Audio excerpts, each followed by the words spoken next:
Assalamu alaikum wa rahmatullahi ta'ala wa barakatuh. Allahumma salli ala Muhammad wa ali Muhammad. Aujourd'hui, c'est le 6 septembre 2024. Dieu, kalo kile wɔɔrɔ ye. An bɛ Mawuludi kalo la. Amadu Jallo a ka kalanden fitinin a mɔden a n'a denkɛ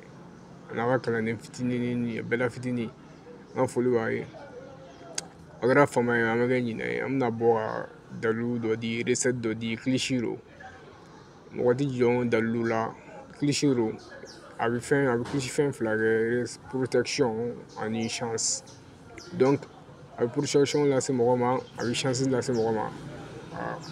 donc i b'a fɔ ni dugu jɛra sɔgɔmada joona fɛ sɔnni ka bɔ n'i kilala i ka seli ni ka fɛn bɛɛ la i b'a fɔ tu bisimila ye tu bisimila ye tu bisimila ye magan donna kɛmɛ magan bɔda kɛmɛ ne karisa donna magan donna kɛmɛ fɛ ka bɔ magan bɔda kɛmɛ fɛ ne ko ala ne ko kira i b'a fɔ siɲɛ 7 ka mun ɲɛ la i b'a fɔ i bɛ to k'a fɔ tulu la siɲɛ 7 don o don ka mun ɲɛ la don o don i bɛ tulu dɔ ta ka k'i tɛgɛ kɔnɔ i b'a fɔ siɲɛ 7 ka mun ɲɛ la ka bɔ toujours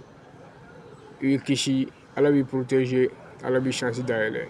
surtout n'i bɛ taa baara ɲiniyɔrɔ la ou soit i bɛ fɛn jago ni fɛn ninnu na i b'a ye i bɛ siritigɛ fɛnw kɛ kosɛbɛ n bɛna tila ka kilisi dɔ di siritigɛlan kan ani yiriw ni kɔfɛ mais bi tɛ quoi ok ni video in diyara mɔgɔ min a y'a aimé ka partager a teriw ma an n'a jɛɲɔgɔn ma Amadu le guide imaginaire don n ka foli b'a bɛɛ ye Allahumma salli ala Muhammad wa ali Muhammad.